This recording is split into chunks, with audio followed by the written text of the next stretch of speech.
Storytelling is a waning art form, but it still exists perhaps most vibrantly in the world of cinema. I've become more and more convinced over time that the fundamental fabric of the universe isn't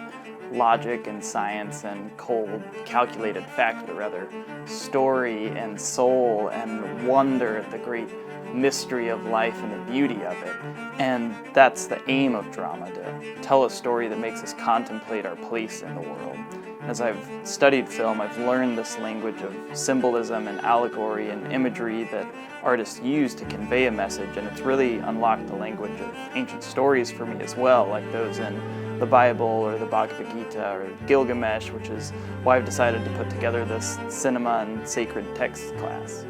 It's a weekly class on Thursdays this fall, and the format is 1 week we'll just watch a movie and have a screening and share initial reactions, and then the next week we'll have a short lecture and a guided conversation on how that film and the way that it told its story parallels with an ancient story. There are really three main goals of this class. One, just to spread the love of film as an art form, and especially after the pandemic, to bring back movies as a communal experience again instead of watching something at home alone.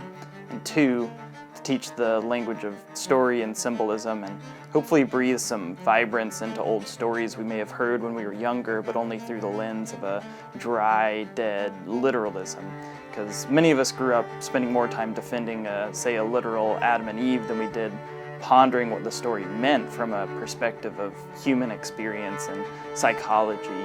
And we'll stay mostly in the early biblical stories and Genesis, because those are the ones most of us in American culture are familiar with, and the only ones I've studied quite enough to feel qualified to teach on. And even though we'll be in the Bible, this is not a Christian class per se, but more a class through the lens of art history and literature and anthropological evolution, which is what brings me to my last goal, number 3, which is in teaching the language of symbolism. I hope to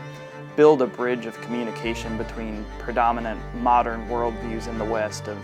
Judeo-Christian perspectives and more secular humanist perspectives, because a lot of these conversations revolve around the Bible and the story it's trying to tell and figuring out our place in the story of the universe right now. And both American Christians and humanists are pretty illiterate when it comes to what the Bible really is and where it came from and what the ancient stories have meant traditionally, because we've been trapped in the letter of this modern, hyper-literalistic vision of the texts. And to be honest, this class is a way for me to explore some of these questions for myself with other people, because for the past several years I felt suspended between, on one hand, some form of mystical Christianity, and on the other hand, a borderline agnostic humanism. And these camps tend to talk past one another because we make these caricatures of each other. Materialist humanists tend to attack the worst forms of Christian fundamentalism, and Christians tend to attack the worst forms of materialist humanism.